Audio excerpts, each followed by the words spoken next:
So one of the questions that has been asked to me by my brother and my sister-in-law is, why do I vote the way that I vote? So today I'm actually going to take a look at some thoughts that are shared between Democrats and Republicans, how they differ, and which side I am most likely to be on and why. Green coffee. Lastly, let's look at marriage and family views.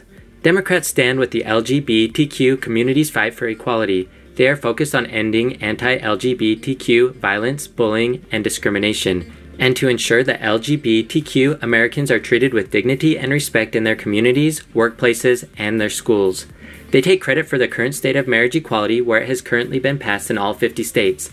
Democrats continue to put their efforts in areas such as conversion therapy for LGBTQ youth and full legal protection for transgender Americans. Republicans are focused on improving the current state of the American family today. They point to the evidence of social sciences that children best thrive emotionally, physically, do better in school, are less likely to use drugs or become criminals when they are raised in a two-parent household. They state that 40% of children who now are born outside of marriage are 5 times more likely to live in poverty, and nearly 3/4 of $450 billion the government spends annually on welfare goes to single-parent households. All right, so when it comes to the Republican views of marriage and family and a two-parent household, I don't know if that's always true, because you can have a two-parent household and have a father that's sitting there and that is inactive in his child's life. That creates trauma just as well as not having that parent involved in your life at all. So I don't necessarily subscribe to the idea of you must have a mother and a father in the house for the child to grow up happy and healthy. And I do think, I do understand, because, you know, having been in the church as a teenager and being taught the Christian values of marriage, that it is a husband and a wife raising the children, and that provides the best opportunities for the child. But I've also seen plenty of examples where you did have the mother and the father in a Christian home, and the child did not turn out the way that they said that child would, based on just simply being in a two-parent household, father-mother, traditional Christian values. All right, so I don't necessarily subscribe to that. I think as long as a child is raised in a happy environment and is fully supported, that child will have the opportunity to achieve success, whether or not it is a two-parent household, husband-wife, traditional, or even Christian. It's about making or giving your child the best opportunities that you can. So I think a single mother can do that. A single father can do that. I think that even, you know, jumping on the Democrat side, that if you have an untraditional family, you can still raise a child that is happy and healthy. Now, when it comes to marriage and family, I think when it comes to Republicans, it's about upholding the traditions of Christian values. But personally, I shouldn't say personally, based on the Constitution, I don't think America was ever supposed to be a Christian nation. It was supposed to be a nation of religious freedom. So even though my religious views might say this, that does not necessarily mean everybody should have that same belief or should be held under those same standards. So when it comes to me, marriage and family, I do fall on the Democrat side of equality. Whether or not I agree with your lifestyle, it doesn't matter. Whether or not I participate in that lifestyle, it doesn't matter. The thing is, again, one of the most important things for me is freedom. I want to be able to live my life the way I want to live my life. And the best way for that to happen is for me to be willing for you to live your life the way that you want to live your life.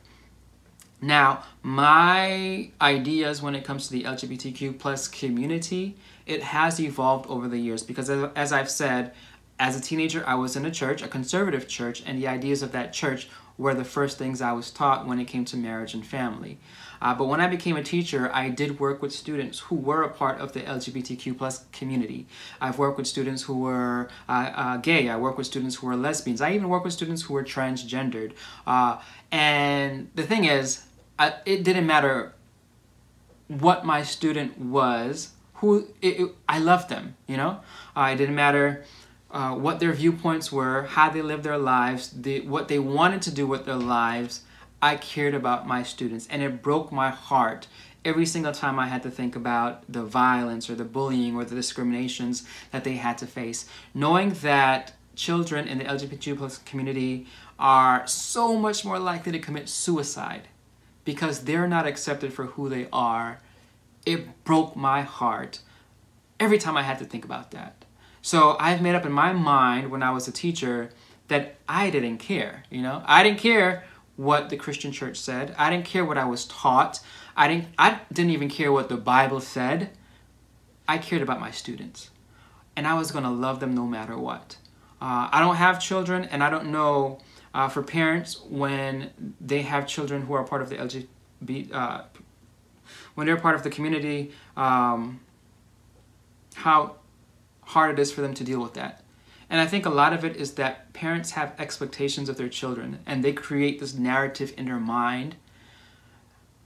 And then when they find out their child is in the queer community, it breaks, it shatters that thought, that picture, that story that they created for their child's future. Your child and their future, what they do with it, I don't think is so much, it's not your business. Your business as a parent, you brought them into this world. They didn't ask to come. So your business as a parent is to raise them, to love them, to care for them, to provide for them until they become of age. And once they become of age, they can do whatever they want because it's their life. The best thing you can do as a parent is to love them, to support them.